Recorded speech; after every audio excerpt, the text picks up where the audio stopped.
Il arrive dans la vie de chaque proie d'un narcissiste, un moment qui change absolument tout. Ce n'est pas quand vous réalisez que cette personne est toxique, ce n'est pas quand vous posez enfin une limite, ce n'est pas quand vous commencez à vous extirper du brouillard émotionnel dans lequel elle vous a maintenu pendant des mois, voire des années. Non, le moment qui change tout, c'est la seconde exacte où le narcissiste comprend. Il ne peut plus vous briser. Carl Jung a passé des décennies à étudier les personnalités obscures. Il a observé des manipulateurs, des narcissistes pathologiques, des individus qui utilisaient les autres comme des objets. Et il a découvert quelque chose de perturbant. Le narcissiste n'abandonne jamais quand il perd le contrôle. Non, le narcissiste a un plan qu'il exécute en 5 phases. Un plan qui, si vous ne le connaissez pas à l'avance, vous détruira d'une manière que vous ne pouvez même pas imaginer. Aujourd'hui, je vais vous révéler exactement ce qu'un narcissiste planifie.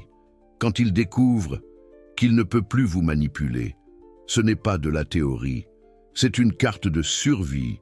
Jung avait averti d'une chose que la plupart ignorent. Le moment le plus dangereux avec un narcissiste n'est pas quand vous êtes sous son contrôle total, c'est quand vous commencez à vous en extraire. Parce que le narcissiste qui sent qu'il perd le contrôle ne devient pas passif, il devient stratégique. Pensez à votre propre situation. Peut-être avez-vous déjà commencé à changer. Peut-être ne réagissez-vous plus comme avant. Peut-être avez-vous posé une limite que vous n'aviez jamais posée auparavant. Peut-être, tout simplement, ne ressentez-vous plus la même peur, la même culpabilité, le même besoin de plaire, si cela vous semble familier. Vous devez savoir ce qui va suivre, parce que le narcissiste l'a déjà remarqué, et il est déjà en train de déplacer les pièces sur l'échiquier. Avant de continuer, je veux que vous compreniez quelque chose de fondamental. Ce n'est pas de la paranoïa, ce n'est pas pour vous effrayer, c'est une connaissance d'autoprotection basée sur des schémas documentés pendant des décennies de recherche psychologique. Jung expliquait que le narcissiste construit son identité complète autour d'une illusion de contrôle et de supériorité. Quand quelqu'un menace cette illusion, le narcissiste n'éprouve pas de tristesse ou de déception normale. Il expérimente ce que Jung appelait une blessure narcissique, une blessure si profonde à son faux self qu'elle déclenche des réactions extrêmes. Votre éveil est cette blessure. Votre force nouvellement acquise est une attaque directe à sa structure psychologique. Et le narcissiste fera tout ce qui est nécessaire pour restaurer l'ordre dont il a besoin pour survivre. Passons à la première phase de son plan. Phase 1. La phase de la mise à l'épreuve. Quand un narcissiste détecte que quelque chose a changé en vous, il n'entre pas en panique immédiatement. D'abord, il teste, il veut confirmer. Si le changement est réel ou temporaire, Jung documentait cela chez ses patients qui avaient été en relation avec des personnalités narcissistes. Il décrivait comment le narcissiste commence, par de petites provocations, conçues pour mesurer votre nouvelle force. Ça peut être un commentaire qui, auparavant, vous aurait fait réagir émotionnellement. Ça peut être une critique déguisée en plaisanterie. Ça peut être vous ignorer de manière évidente, alors qu'avant, il vous aurait accordé de l'attention. Ça peut être mentionner quelqu'un dont il sait que cela génère de l'insécurité chez vous. Le narcissiste fait quelque chose de très spécifique. Il mesure, il calcule exactement à quel point vous êtes devenu fort. Il recherche des fissures dans votre nouvelle carapace. Si vous réagissez comme avant, si vous mordez à l'appât, si vous revenez à la dynamique habituelle, le narcissiste respire, soulagement, fausse alerte. Il vous tient toujours, mais si vous ne réagissez pas, si vous gardez votre calme, si vous répondez avec neutralité, ou si vous ne répondez tout simplement pas, quelque chose de différent se produit dans l'esprit du narcissiste. Jung le décrivait comme le premier tremblement de la structure narcissique. C'est un moment de panique interne que le narcissiste ne montrera jamais extérieurement, mais qui change complètement sa stratégie. Voici ce qui est important. La plupart des proies commettent une erreur cruciale. Dans cette phase, elles croient que parce que le narcissiste n'a pas réagi visiblement, les choses vont bien. Elles croient qu'elles ont peut-être exagéré, que peut-être cette personne n'est pas si mauvaise, que peut-être elles peuvent continuer une relation normale. C'est exactement ce que le narcissiste veut que vous pensiez, parce que, pendant que vous baissez votre garde, il passe à la deuxième phase, phase 2. Le déluge d'amour inversé. Cette phase, c'est là où la plupart des proies retombent dans le piège. Parce que le narcissiste fait quelque chose qui semble contredire tout ce que vous saviez de lui. Soudain, il devient la personne que vous avez toujours voulu qu'il soit. Jung appelait cela l'activation de la persona idéalisée. Le narcissiste a un masque, une version de lui-même conçue pour la consommation publique et pour capturer des proies. Normalement, ce masque se détériore avec le temps, dans une relation. Mais quand le narcissiste sent qu'il est en train de vous perdre, le masque refait surface. Dans sa forme la plus parfaite, il vous traite mieux que jamais. Il se souvient de détails que vous aviez oublié avoir mentionnés. Il vous accorde une attention de qualité. Il vous fait vous sentir spécial, vu, importante. Il est charmant, aimable, attentionné. C'est la personne dont vous êtes tombée amoureuse au début. Cela a un nom technique en psychologie, le hoovering. Cela vient de la marque d'aspirateur Hoover, parce que le narcissiste, littéralement, tente de vous aspirer de nouveau dans la relation. Mais ne vous y trompez pas, ce n'est pas du repentir, ce n'est pas un changement réel, c'est de la stratégie. Jung était très clair à ce sujet. Le narcissiste pathologique ne change pas, parce qu'il ne peut pas voir. Il y a quelque chose qui ne va pas chez lui. Tout le problème, de son point de vue déformé, c'est toujours vous. S'il se comporte différemment, c'est parce que ce comportement est l'outil dont il a besoin, à ce moment précis, pour reprendre le contrôle. Comment distinguer le déluge d'amour inversé d'un changement réel? Il y a un signal que Jung a identifié comme infaillible. Le changement réel vient accompagné de responsabilité. La personne qui travaille sincèrement sur elle-même dira des choses comme « Je comprends que je t'ai fait du mal, c'était ma responsabilité, je travaille sur ça pour moi, pas pour te récupérer ». Le narcissiste en mode bombardement dira des choses très différentes. Il dira « Tout ce que j'ai fait, c'était pour toi ». Il dira « Si tu es parti, c'est parce que tu n'as pas su m'apprécier ». Il dira « Regarde, comme j'ai changé. Maintenant, tu dois me donner une autre chance. » Vous remarquez la différence? Dans le premier cas, l'accent est mis sur la responsabilité personnelle. Dans le second cas, l'accent est toujours sur vous, sur ce que vous devriez faire, sur ce que vous leur devez. Si le narcissiste dans votre vie est soudainement devenu parfait, faites-moi une faveur. Ne vous laissez pas berner. Ce n'est pas une transformation. C'est la phase 2 d'un plan, très élaboré. Et si vous résistez à la phase 2, préparez-vous parce que ce qui vient après est beaucoup plus sombre. Phase 3, la campagne de dénigrement. Quand le narcissiste confirme qu'il ne peut pas vous récupérer avec un déluge d'amour, il change complètement de stratégie. L'amour était un outil, ça n'a pas fonctionné. Maintenant, il a besoin d'un autre outil, et l'outil préféré du narcissiste acculé et de détruire votre réputation. Jung écrivait sur la projection de l'ombre. Chaque personne a des aspects d'elle-même qu'elle ne veut pas voir, qu'elle réprime, qu'elle cache. Jung appelait cela l'ombre. Chez une personne saine, le travail psychologique consiste à intégrer cette ombre, à reconnaître les parties obscures de soi-même. Mais le narcissique ne peut pas faire cela. Le narcissique a une ombre énorme, remplie d'insécurité, d'envie, de peur, de cruauté.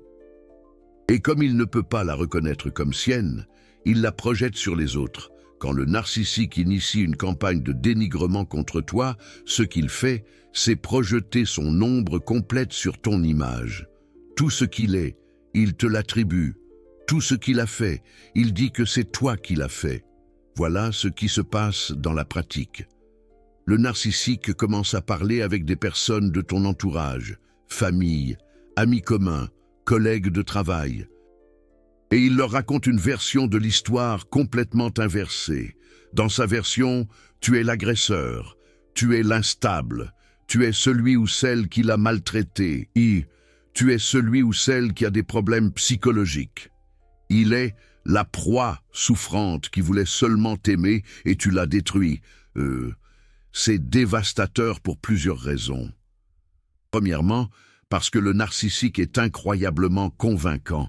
Il a passé sa vie à perfectionner son persona, son masque. Il sait exactement comment se présenter comme une proie. Il sait exactement quoi dire pour générer de la sympathie. Deuxièmement, parce que beaucoup de personnes dans ton entourage n'ont pas le contexte. Ils n'étaient pas là quand ils te criaient dessus à huis clos. Ils n'ont pas vu les manipulations subtiles. Ils ne savent pas que la personne charmante qu'ils ont en face d'eux est capable de cruauté systématique.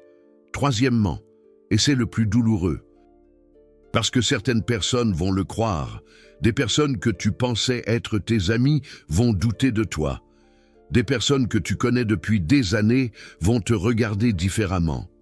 Tu vas sentir que ta réalité est remise en question de tous les côtés. Jung appelait cela l'inversion du bourreau et de la proie. C'est l'une des tactiques les plus anciennes des manipulateurs.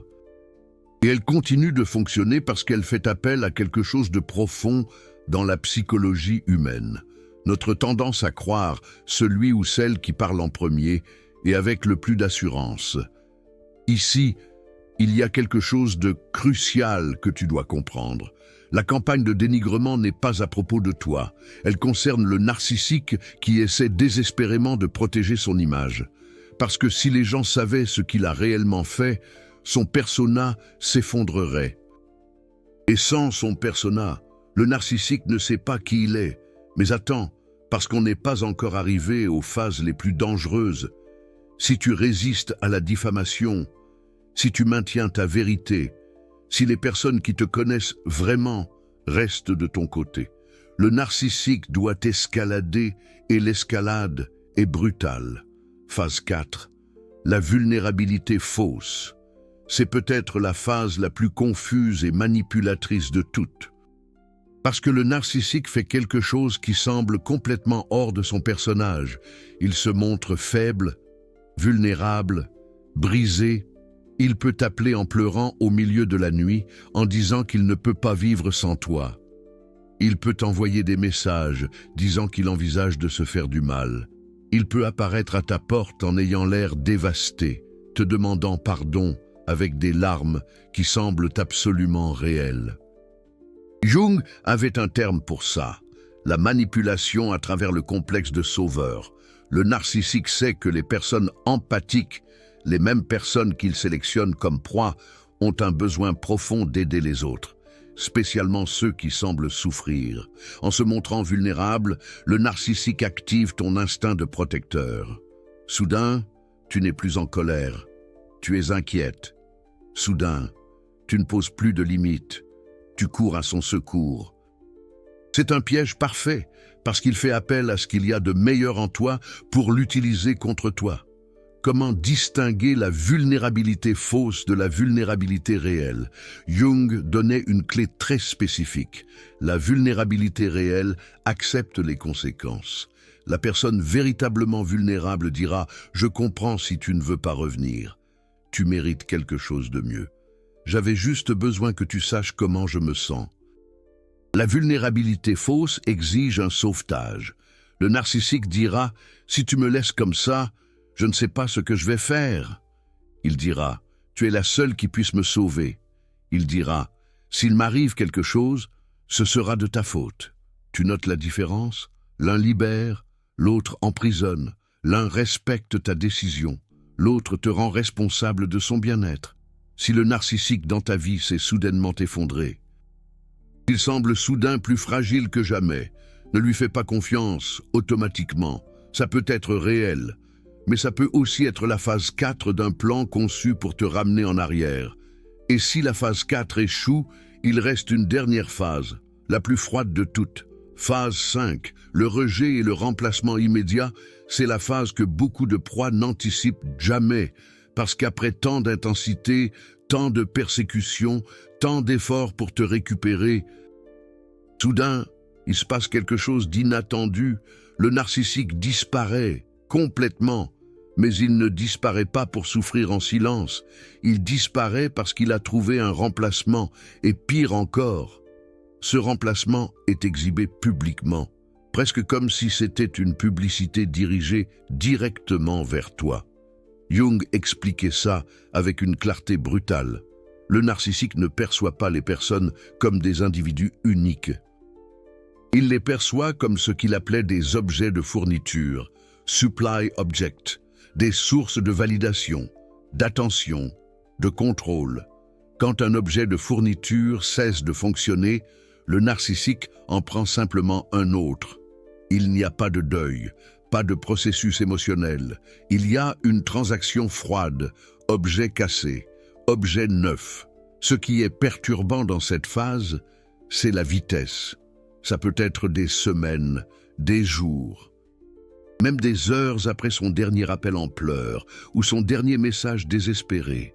Soudain, tu le vois sur les réseaux sociaux avec quelqu'un de nouveau, l'air incroyablement heureux, publiant des messages sur le véritable amour, faisant avec cette personne toutes les choses qu'il t'a promises et qu'il n'a jamais tenues.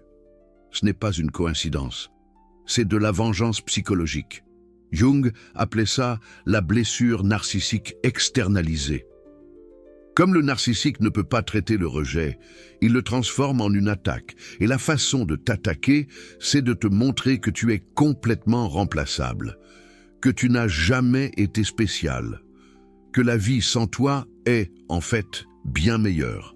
La réalité est différente. Cette nouvelle personne expérimente exactement les mêmes phases que tu as expérimentées, le déluge d'amour, l'idéalisation, la capture, et éventuellement.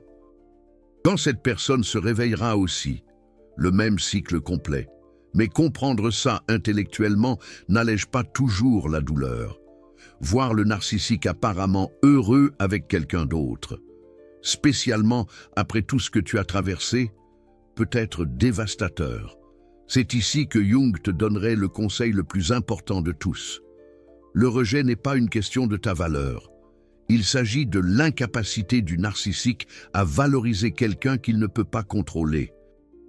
Laisse-moi répéter ça parce que tu dois l'enregistrer dans ton esprit. Le problème, ce n'était jamais toi. Le problème, c'est que le narcissique ne peut entretenir de relations qu'avec des personnes qu'il accepte de contrôler. Au moment où tu es devenu une personne complète, avec des limites, avec de l'estime de soi, avec la capacité de dire non, tu as cessé d'être utile à sa structure psychologique. Ce n'est pas un défaut de ta part, c'est ta victoire. Maintenant, avant de passer à la manière de te protéger de ce plan, j'ai besoin de faire une pause. Tu viens de recevoir des informations qu'il a probablement fallu des décennies à Jung pour compiler. Des informations sur les schémas les plus sombres de la manipulation humaine. Des informations qui peuvent te faire gagner des années de souffrance inutile. Ce type de contenu n'existe pas partout. La plupart des chaînes de psychologie te donnent des conseils génériques. Ici, nous démantelons des schémas réels, basés sur la psychologie profonde, sur des observations cliniques, sur des décennies de recherche. Créer ce contenu nécessite des heures de recherche, de structure, de m'assurer que chaque mot est précis et utile pour ta protection. Le super thanks de cette vidéo n'est pas seulement un soutien économique, c'est ta façon de dire.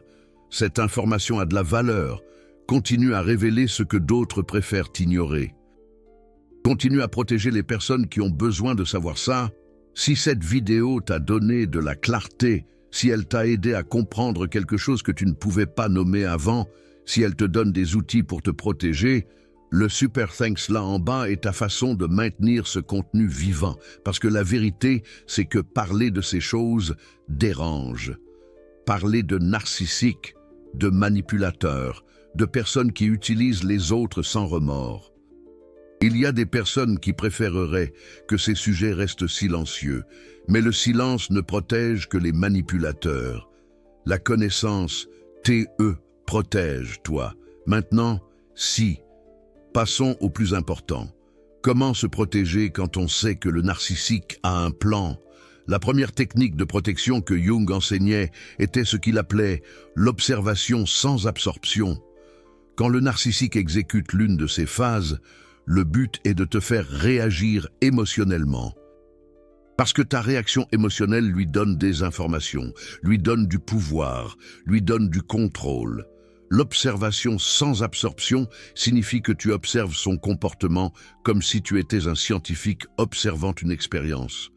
Tu vois la preuve, tu notes le déluge d'amour, tu reconnais la campagne de dénigrement, tu identifies la fausse vulnérabilité, tu observes le rejet, mais tu ne l'absorbes pas comme une vérité sur toi. Tu le vois comme des données sur le narcissique. C'est la différence entre penser « cette personne me déteste, quelque chose ne va pas chez moi » versus penser « cette personne exécute la phase 3 du plan narcissique documenté par Jung il y a un siècle, prévisible, mécanique, pas personnel ». La deuxième technique est ce que Jung appelait le renforcement du soi interne. Le narcissique n'a de pouvoir sur toi que si ton sens de la valeur dépend de sa validation. Si ta réalité dépend du fait qu'il te voit comme bonne, comme précieuse, comme digne, renforcer le soi interne signifie construire une source de valeur qui vient de toi-même, de tes propres standards, de ta propre intégrité, de ta propre vérité. Jung avait un exercice spécifique pour cela. Chaque jour, pose-toi 3 questions. Ai-je agi en accord avec mes valeurs aujourd'hui? Ai-je maintenu mes limites aujourd'hui? Ai-je été honnête avec moi-même aujourd'hui? Si tu peux répondre oui à ces 3 questions, le narcissique peut exécuter toutes les phases qu'il veut. Ton centre demeure intact. La troisième technique est ce que Jung appelait le réseau de réalité. Le narcissique déforme la réalité. Il te fait douter de ta mémoire, de ta perception, de ton jugement. C'est pourquoi tu as besoin d'un réseau de réalité, des personnes de confiance qui connaissent la vérité de ce qui s'est passé. Tu n'as pas besoin que tout le monde te croie. Tu as besoin de 2 ou 3 personnes solides qui te connaissent réellement, qui ont vu le schéma, qui peuvent te rappeler la vérité quand le narcissique tente de réécrire l'histoire. Ces personnes sont ton encre quand le narcissique dit « ce n'est jamais arrivé ». Ton réseau de réalité te dit « c'est arrivé, j'étais là, je l'ai vu, tu n'es pas folle ». La 4e technique, et celle-ci est cruciale, est ce que Jung appelait l'acceptation du rejet. Écoute ceci attentivement. Le rejet du narcissique est une bénédiction. C'est la porte de sortie que tu n'avais peut-être pas le courage de prendre seul. Quand le narcissique te rejette, il te libère. Il dit « je ne vais plus te poursuivre. Je ne vais plus essayer de te récupérer. J'ai trouvé une autre source d'approvisionnement. Ton travail n'est pas de te sentir blessé par ça. Ton travail est de fermer cette porte à clé et de ne jamais, jamais permettre qu'elle se rouvre. Parce qu'ici se trouve la vérité que tu dois savoir. Le narcissique peut revenir des mois après, même des années après. quand la nouvelle source d'approvisionnement s'épuise ou se réveille. Quand il a besoin de valider qu'il t'a toujours à sa disposition, il va apparaître avec un message casual. « Comment vas-tu? Tu me manques. Je pensais à toi. J'ai beaucoup changé. » Si tu réponds, le cycle complet recommence. Les 5 phases, tout encore une fois. C'est pourquoi la 5e technique de Jung est la plus importante de toutes. Le contact zéro absolu. Contact zéro, ce n'est pas ignorer quelques messages et répondre à d'autres. Ce n'est pas bloquer sur certains réseaux, mais pas sur tous. Ce n'est pas te dire à toi-même « je vais seulement répondre pour avoir le dernier mot ». Contact zéro, c'est une muraille complète et impénétrable, bloquée partout, sans exception, sans jours spéciaux, sans urgence qu'il invente. Jung était clair. Le narcissique n'a pas d'urgence réelle qui requiert ta présence. Il a des drames conçus pour te réaccrocher. Ta seule responsabilité est envers toi-même. Ta guérison, ta paix, ta liberté. Et voici quelque chose que très peu de personnes comprennent. Le contact zéro n'est pas de la cruauté. Le contact zéro est de l'autopréservation.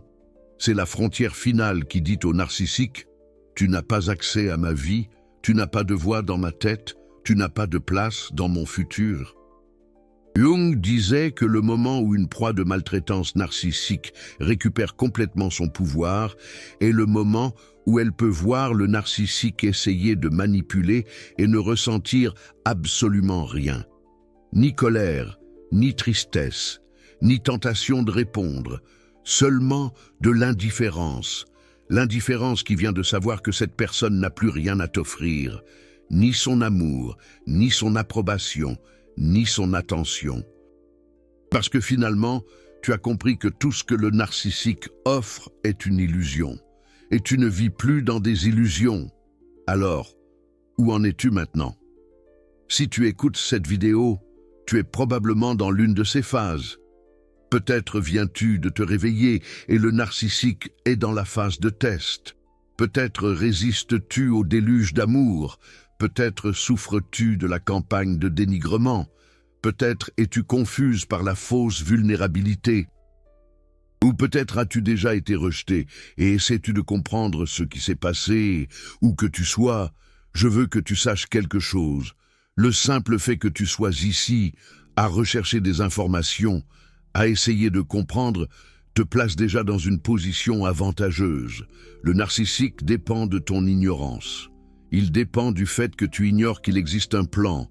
Il dépend du fait que tu crois que chaque phase est spontanée, que c'est de ta faute.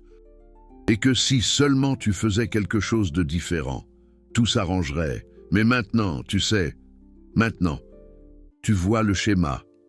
Maintenant, tu comprends que tu n'es pas folle, que tu n'as pas exagéré, que tu n'es pas trop sensible. Tu es en train de vivre un schéma documenté de manipulation qui existe depuis des siècles et que Jung a étudié avec une méticulosité incroyable. Et avec cette connaissance vient le pouvoir. Le pouvoir de ne pas retomber dans la phase 2, quand le narcissique reviendra en étant parfait, le pouvoir de ne pas croire à la campagne de dénigrement, parce que tu comprends que c'est de la projection. Le pouvoir de ne pas te laisser prendre à la fausse vulnérabilité parce que tu reconnais le piège, le pouvoir d'accepter le rejet final comme une libération au lieu d'un rejet. Carl Jung disait quelque chose que je veux que tu répètes à voix haute maintenant. Dis-le même si tu es seul. Dis-le même si tu ne le ressens pas complètement encore. Je ne suis pas responsable de la guérison de mon abuseur. Je suis responsable de ma propre guérison. Répète-le. Je ne suis pas responsable de la guérison de mon abuseur. Je suis responsable de ma propre guérison. C'est ton mantra, c'est ta vérité, c'est ta porte de sortie. Le narcissique dans ta vie a peut-être un plan, mais maintenant, toi aussi, tu as un plan. Et ton plan s'appelle liberté. Avant de terminer, j'ai besoin que tu fasses quelque chose. Va dans les commentaires maintenant et réponds à cette question.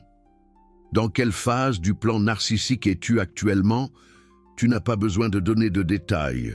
Dis juste phase 1, phase 2, phase 3, phase 4, phase 5. Ou si tu es déjà sorti de ça, dis libre. Ce n'est pas seulement pour toi. C'est pour toutes les personnes qui vont lire les commentaires et qui vont se rendre compte qu'elles ne sont pas seules, qu'il y a des centaines, peut-être des milliers, qui vivent exactement la même chose. Le narcissique t'isolait. Il te faisait sentir que tu étais la seule personne à vivre ça. Que le problème, c'était toi. Mais regarde les commentaires. Tu n'es pas la seule. Tu n'as jamais été la seule. Et le problème n'a jamais été toi. Carl Jung a dédié sa vie à comprendre la psyché humaine, les parties lumineuses et les parties sombres. Et l'une de ses leçons les plus importantes était celle-ci. L'obscurité n'a de pouvoir que quand tu ne peux pas la voir. Aujourd'hui, tu as vu l'obscurité du plan narcissique. Tu as vu les 5 phases. Tu as vu la structure. Tu n'es plus une proie dans l'obscurité. Tu es une personne avec la connaissance, dans la lumière. Et cette connaissance est ta carapace permanente.